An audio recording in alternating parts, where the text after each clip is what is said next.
We got to keep the show rolling. Appreciate you for calling in, AkHi. Make No sure problem. you tune in Appreciate next y'all show for having Man, as well. Appreciate the love, bro. And on to the next round. Of course, we got to talk about this. AJ came out saying that he wants a 70-30 split. He ain't fine. He ain't cool with a 50-50 split. Now, first of all, man, this is absolutely ridiculous. You know, no disrespect to nobody, but at the end of the day, you got to keep in mind, Wilder fought Ortiz, the same guy that AJ didn't want to fight at the time. He promised him a fight. He told Ortiz, listen, if you let me fight for this belt against Klitschko, I'm going to fight you next as a mandatory. Ortiz trusted in him, and Eddie Hearn screwed him, right? So Wilder gave Ortiz a shot and cleared up that mess. He fought Ortiz twice, knocked him out twice. He fought Fury. He fought him, or he about to fight him the second time, right? Mm-hmm. And keep in mind, Fury, Wilder, AJ are the top three. Yeah, regardless of what you say. So Wilder fought one of the top three. Matter of fact, two of the top four. Because Ortiz is really up there too. So AJ haven't fought no one yet on that level. Dillian White at the moment, Dillian White doesn't count.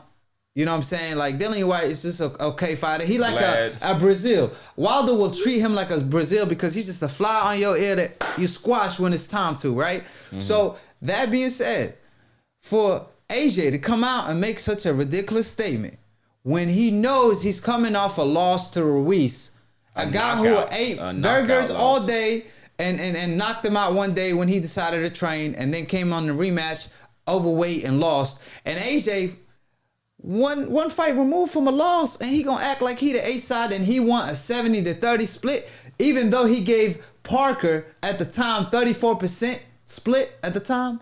Joseph Parker 34-60. Yeah, 34. 66. Yeah, like, and you're gonna want to give Wilder 30%. It should be 60-40 in favor of Deontay Wilder if Deontay Wilder knocks out Tyson Fury. That's how the split should be, to be honest. And while AJ has the audacity to make such a claim, then of course he don't want the smoke. You know what I'm saying? Like, of course he does not want the smoke. So what's your take on that? Yeah, I just think that this is just another reason why boxing is struggling it's struggling in a sense with its popularity, but it's healthy because of we have a lot of young, strong, bright fighters in there, but all of these other politics and BSing that goes on is really what hurts the sport. So when you come out and you got a champion like Wilder, who is wildly popular and I'm not gonna say he's carrying the division on his shoulder, but he's one of the people that is holding it up, and then you're gonna throw out something disrespectful, say a 70-30 split. To me, that just says you don't want to fight. Like, come on, AJ. Like, what's... Yeah, it's like Wilder, just like AkHi. Y'all see AkHi University, there's a boxing theme, put the guns down and the gloves up. Wilder, just like AkHi, is carrying boxing on his back. You see me carrying boxing on my back if you see the logo on the back. So that being said, Wilder is carrying the sport on his back. He the most feared for the past decade, according to the fans. Yeah. We picked Rigondeaux out. The fans picked Deontay Wilder because why? Because guys like AJ requesting $50 million and then turning it down. Sending Wilder a offer for $15 million flat and then turning his own offer down. How you send me an offer, then turn it down? And then come out with a ridiculous statement like that when Wilder is supposed to be fighting Fury. And then all we hear about from AJ, all we hear is him mentioning Deontay Wilder in the media. Prior to the fight versus Ruiz rematch, he said he don't want to hear no talks of Wilder. But after the fight, all he been doing is talking about Deontay Wilder. So which one is it? So I'm just saying it's not a good look for AJ at this moment for him to continuing on this contradicting himself path. So in order for him to clear her up, he must fight Wilder next, win or lose. Yeah, well, he need to fight Wilder, win or lose, because people gonna haunt him for the rest of his career. It is, and then people understand it's not about the real fans, is not about if you win or lose. It is just how you carry yourself and in that ring and do that. Like it's a lot of people who lost, but we give them respect because like, yo, you fought like a champion. You showed heart. You came to the fight prepared. Because with Andy Ruiz, one of the reasons that people lost respect is because you didn't give yourself every chance possible to win that rematch. So when you disrespect the sport like that, then you're gonna lose some of your fan. And then so he's, we won't get into he's switching the trainer and all that. But I would like to take AJ's advice, and I don't really want to hear about AJ because right now it should be about Wilder and Fury. I'm sorry. That's what I'm saying. But just to clear this up, I mean, you got to keep in mind, Ali name, Muhammad Ali, the greatest, the highest, always gonna be attached to who? To Frazier, George Foreman, right? Foreman, yeah. I mean, Floyd Mayweather name always be attached to Pacquiao's. Likewise, you know what I'm saying? Vice versa, right? Wilder name will always be attached to AJ, and AJ name will always be attached to Wilder. And what they gonna remember is AJ being scared to death from Wilder. At least to the public, that's how it looks. And AJ came to the US, and Ruiz sent him back to the UK. So you ain't even the champion of the world. You ain't even the champion of the world. He the champion of a continent. You get what I'm saying? So you got to put some respect on your name. And I don't know if you know this. Matter of fact, you do know this because I talked to you at the time. When AJ first came on the scene, he was my favorite heavyweight. Mm-hmm. I thought he was going to be the future. Yeah, he looked like it. And I talked about, you remember how I used to talk about him? I always promoted him in a high sense and all that. And I still do. But man, you just cannot defend his action. You can't, like, the man make you look horrible. I will report a news on him saying certain thing, and then the next day he will say the completely opposite thing and make me look bad. And I'm like, man, he makes it, you make me look bad, man. Forget you. You making AkHi look bad. I was in the same boat with you. I thought when he at first came out, particularly, I said that he'll beat Wilder. He's a better school boxer than Wilder. I thought he had all of the intangibles in there, and then it started slowly crumbling this facade that he essentially brought up.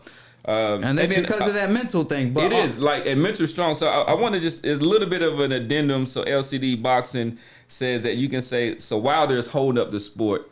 I'm going to disagree with that because I know they're going to hate on me, but there's a guy named Canelo who I still think the next topic, we're going to get to his ass. First of all, Canelo ain't holding ish because he over here making the sport look bad. No, what I'm saying is like... I'm saying he making the sport look bad. Canelo making the sport look bad. There's like about 3 or 4 fighters I think the sport is on their shoulders right now holding up. I don't think that Wilder... If Wilder's holding the sport up, then we're kind of in trouble right now. Well, why will we be in trouble? He has an upcoming fight that's the biggest fight of the year against Fury, and it's a heavyweight fight, and he a knockout artist, and he the most popular fighter in the world, and he deliver a knockout every time, and he doesn't duck anybody, unlike Canelo. I want to see that poll. I don't think he's the most popular fighter in the world. Can you hit the bell so we can hop on to the next round? I don't think he's the most popular fighter in the world. Well, according to ESPN, Forbes list, he's the most popular fighter in the world today that's active.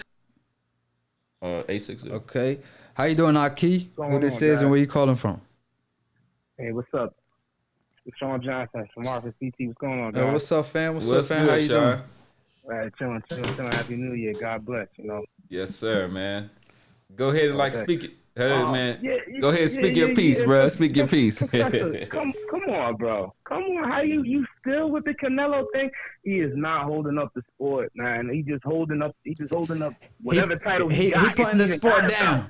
He even got it, bro. Dude said, no, Charles not that good. He's not that good. But here's the title. I don't want to fight you, though. Here's the title. You're not that good, but I don't want to fight. You can't do that. Like, come on. He got the cheating. He got the roids. I'm not letting that go. I'm not letting the steroids go. Once the cheater, always the cheater. You shouldn't. We just can't like let that go. Yeah, you shouldn't. But at the same time, who would you say is holding up the sport? So if I go into just any office and I'd be like, hey, can you name a boxer right now? Who's your favorite? Like who honestly, as much as he's on the hope list, Lomachenko, that's unfortunate. He's one of them, because he's on the hope list. You got to go with Spence. You got to go with Crawford, and you got to go with Wilder. And I mean, as you gonna leave Canelo out? So he's not even in the top five. Canelo So got he's too not many even in the strikes. top five. Canelo's there for ratings and stuff like that. But let's be real. I've been looking at some of the things they were talking about, and it looks like his fights on the zone, the numbers are going down. Yeah, and so his stardom is dying because he's not fighting the best. He's fighting Street Fighter characters, dude. Like, who's this dude he's about to fight right now? Man, he better off fighting AkHi. Listen, I already expressed my disdain for this fight or this farce of a fight that he's going on. But I'm trying to be objective, and I know that Canelo name still rings bells or whatnot. Of course. It's gonna. We know why, but that's neither here nor there. But I'm not gonna sit here and try to deny. Like, listen, I'm not gonna take nothing away from the brother.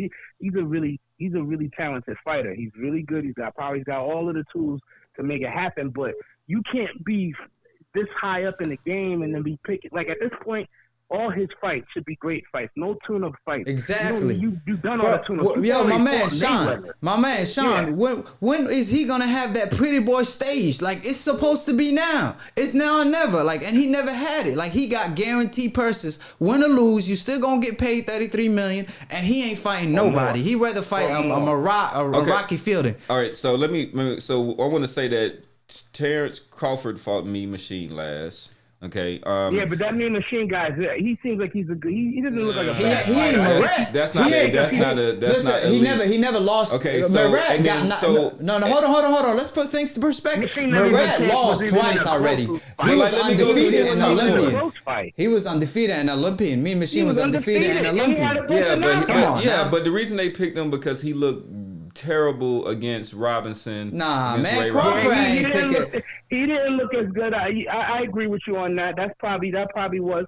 But I feel like Terrence did that. I kind of feel like he kind of took that. He kind of just kind of staged that. You gotta stay busy because you ain't got nobody to fight. Crawford really got nobody to fight. I feel like he wanted to make that the image of a knockdown because he didn't really look hurt to me.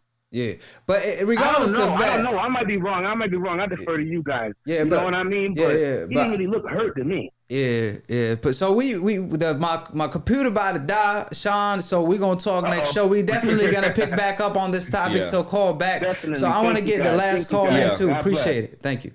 So to wrap it up, appreciate y'all for tuning in. We had technical difficulties this episode. Obviously, we were supposed to be live yesterday, but YouTube part, they had a couple issues. I don't know what happened, but regardless of that, we are here today and we made it happen. Of course, subscribe below if you're trying to get smart about a minute. If you're trying to get dumb about a second, don't listen to these casual fans. Obviously, on Split Decision, we offer the book of the truth. So if you do open the book, that's what you get is actually, Split Decision, where we speak about the truth and nothing but the truth. So click on the notification bell to get notified every time we post to go live. Of course, to the left in the blue corner, no other than Professor Nim. To the right on the red corner is AkHi.